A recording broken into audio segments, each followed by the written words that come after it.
Hello, everybody. Welcome to the show. I'm here in my office. This is where I see my clients, and this is just a great outlet for me. In between sessions, thank you guys for joining me. This is the second in a three-part parenting seminar, and I'm entitling this session as Do It, Don't Do It. I'm going to give you a couple of suggestions that I think you should do, a couple of suggestions of things that I think you should not do. I'm a parent myself. I got a 14-year-old, and I've been working with teenagers and young adults for about 12 years now, and this is just based on the patterns that I see. Okay, number one, do it. Use logical consequences as opposed to big emotional consequences. Logical consequences is a concept I learned when I was trained in Triple P, Positive Parenting Program. A logical consequence is something that is as short term as possible and that will set you up for success in being able to be consistent with the consequence.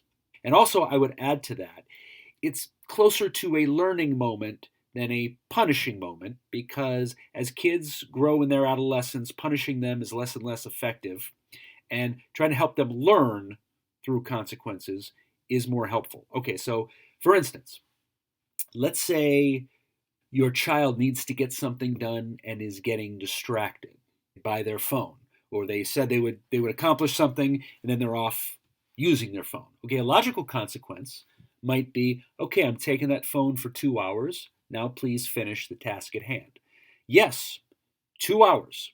Or maybe I'm going to take it until the task is done. The point is, that's something that as a parent you can be consistent with, and it's enough to positively shape a young person's behavior. So here's an example of an over kind of emotional consequence. I'm going to take that phone until you can learn how to be respectful. That type of consequence, while I get it, when a child, particularly teenager, does not know when their life is going to get back to normal, often that triggers a certain defiance, and or they just tend to say, screw it, I'm going to act out anyway because I can't win. I don't know when I'm getting it back. So adolescents need a certain amount of respect and a certain amount of agency over their life, control. So when we take away control so we can control them, it can be tempting because we want to control them, in the sense we want them to make good decisions. But when we go about it overall kind of authoritarian and controlling, it tends to result in defiance and a power struggle, and you be the judge. Okay? Is that happening with you? I didn't realize till I took the positive parenting course. Wow, I never thought of that. Short-term consequences. Take something away for 2 hours, that can do it. And that's enough. We don't always have to wield our power and control over our kids. We're not necessarily entitled to that, and it's not necessarily our job to do that, despite what we learned from our parents that might have said things like, because I said so, and well, I'm your dad. So there you go.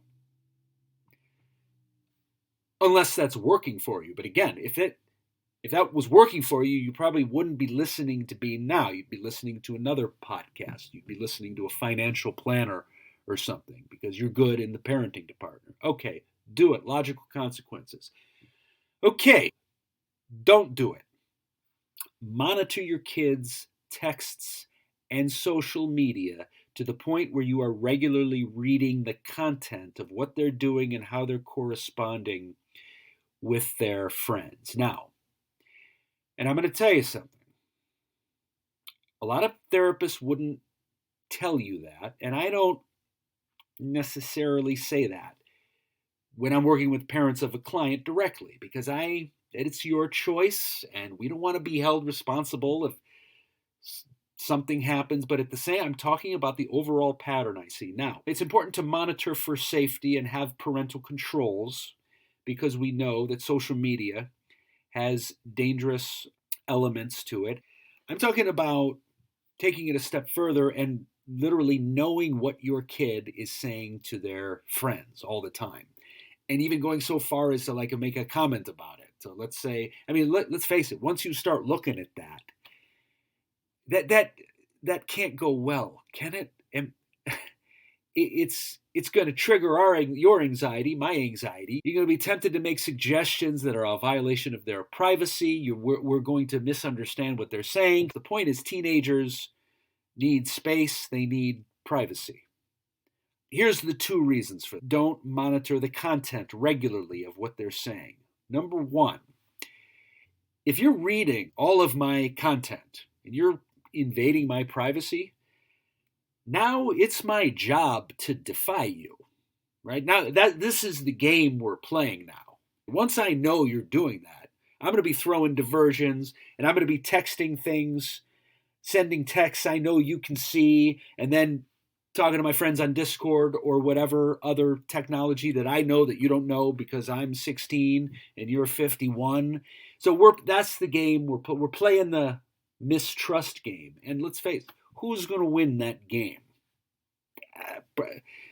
Just my experience as a therapist, probably the young people that are savvy on technology. Secondly, I know this is a tough one, and I'm with you, parents. I get it. This isn't easy. I'm scared about cyber safety and cyber bullying. But here's the point. If we don't trust our kids, it's a message to them that they're not good enough. Because if I trusted you, I would leave you alone. If I'm always hovering over you one way or the other, it means I think you do a bad job, and I think what you do isn't good enough. And that really affects their motivation more than I think we realize. Believe it or not, our kids want our approval. They'll tell you they don't, and they'll tell you to flip off in a million different ways. But they want you to believe in them, which gives them the fundamental confidence to move forward. But it's different than when they were little. When they were little, they could just do what we told them, and that was enough, because that was their developmental stage. Mommy, look. Oh, my little baby, yay. Now they want to do it their way. Bro, I don't know where this is. I'm suddenly reverting to the 80s when we used to do this when I was growing up. Dude, okay, I want to do it my way. And really what I want is I want you to kind of be impressed with the way I do it. I want you to see my individuality in the way I do it, not just approve and disapprove and you could always do better, man. It's demoralizing. Where was I going with this? So the point is, if you don't trust me, where's my motivation there? We're starting at a level of like, I suck. Now where am I going to go? Whatever you can do to break that cycle. And I know there are many parents right now going, Dan, if I could trust them, this wouldn't be an issue. My child has proven that he gets distracted or that she gets unmotivated. A lot of times as parents, us with our developed brains-ish, we have to go first. It's part of parenting. We got to go first. We got to help set a foundation to give them the space to learn and learn from their mistakes. And a good start would be talk to your partner, co-parent, etc. If you are reading the content of all of their stuff, again, I'm not talking about safety. I'm talking about butting into their social life. I have never seen that work out. I just have never seen it. What I see is a power struggle or just a total divide. Parents have no clue. And again, kids are just keeping them away. Final one, put this in the do section. Try to make space for your children to feel their feelings. It is very healthy to feel feelings. Even when they're inconvenient, even when they make us as parents uncomfortable. Okay? Because when we can feel our feelings, then feelings don't turn into big emotions. What's the difference between feelings and emotions? I'll put that to you. Think about that for a second. I think this is very fascinating. Okay. Emotions are very, very core feelings. Okay, so there's 5 like core emotions. I think I'm going to get them all. Joy, sadness, fear, disgust, surprise. So think about that for a second. Any baby born in any country feels that, feels those 5. So joy when they see their mom. Surprise. If you go up to, I don't recommend this. If you go up to baby and go, ha, don't do that. They're gonna, huh, right? That is surprise. Every baby on the planet will go, yeah. Disgust. Feed them something. Look. Sadness. Speak for itself. And fear. Fear. I'm feeling unsafe. Where's my mom? Now, emotions are sort of connected to survival. They're calls to action if you think about it. I need to get that food out of my mouth. I need my mommy. And then over time, we develop feelings. Now, feelings are more cognitive. Feelings are learned. They're connected to our emotions, but they are more subtle and more nuanced, right? So, for instance, a kid doesn't get cold. What would happen if a baby felt cold? What would that register as in terms of their core emotions? Fear, right? They just know that they're uncomfortable. I'm scared. I'm feeling unsafe. Now, as you grow and as you grow cognitively, you start to know, no, I'm feeling cold. Now I can turn the heat up. So the more we are allowed to feel our feelings, the more nuanced our emotional intelligence will get, and the more chance we have to have agency over our feelings. The more chance we have to do something productive. So let's say someone's dating someone who, then I'm just making this up, and has an affair with their best friend, right? What are the initial feelings we might have over that, right? Hurt, jealousy, humiliation, right? And if we can sit with those emotions before we go into anger, right? Because that's where we want to go. Why?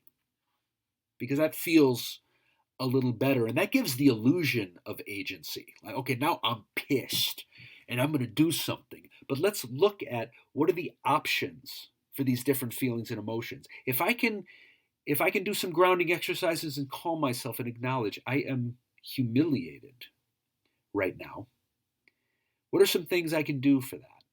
I can talk to a therapist. I can see a friend. I can do something that makes me feel better about myself. If I go dive into the anger and rage, now what are my choices? Stuff that tends to get us in trouble. Stuff that tends to lead to regret on some level. So it's generally healthy to feel all your wonderful feelings that make you who you are and sit in that discomfort rather than going to the surface emotions. And you've noticed surface emotions. Some people are pissed. And when we go to those emotions enough, we're just pissed. And we don't even know why. That's our equilibrium. We're just generally pissed. Some people are sad and crying, and which is fine. But when you get to a place that's just kind of where you are, it's harder to function in life. And so what we want to do is try to feel those little feelings when they come. Here's another way to look at it. Feelings burn clean. It's clean energy. If we can feel them, we will get over it. We will move on and we will learn, as painful as they might be. Emotions can run toxic.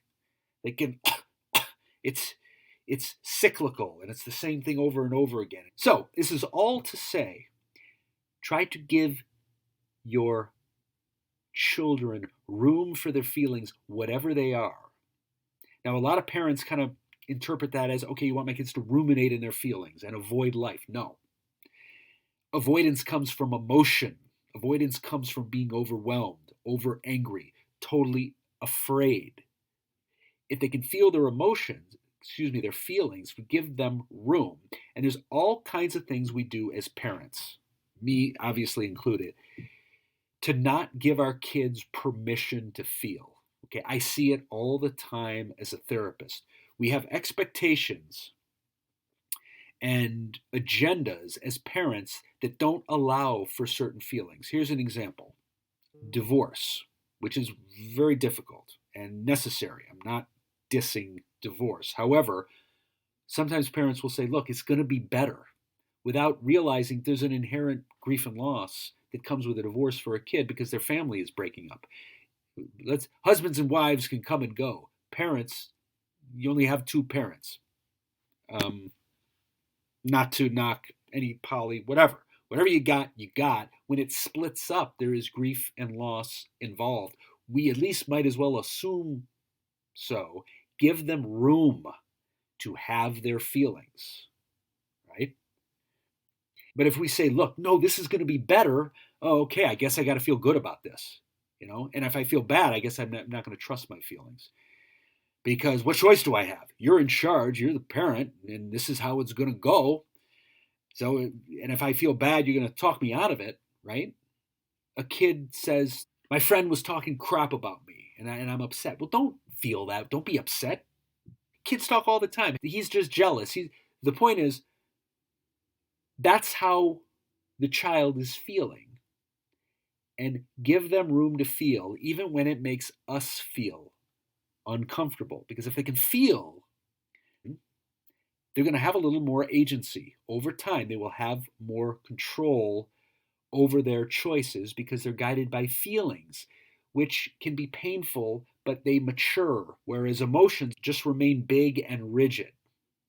We all want our kids to grow up and be successful and get a great job and be mentally flexible and know how they're feeling so they can change it, as opposed to being over emotional and difficult to work with. Okay, so that's 2 do's and 1 don't. You guys hang in there. Let me know whatsayme43@gmail.com. Talk to me. I'm lonely here in my office. We'll see you next time.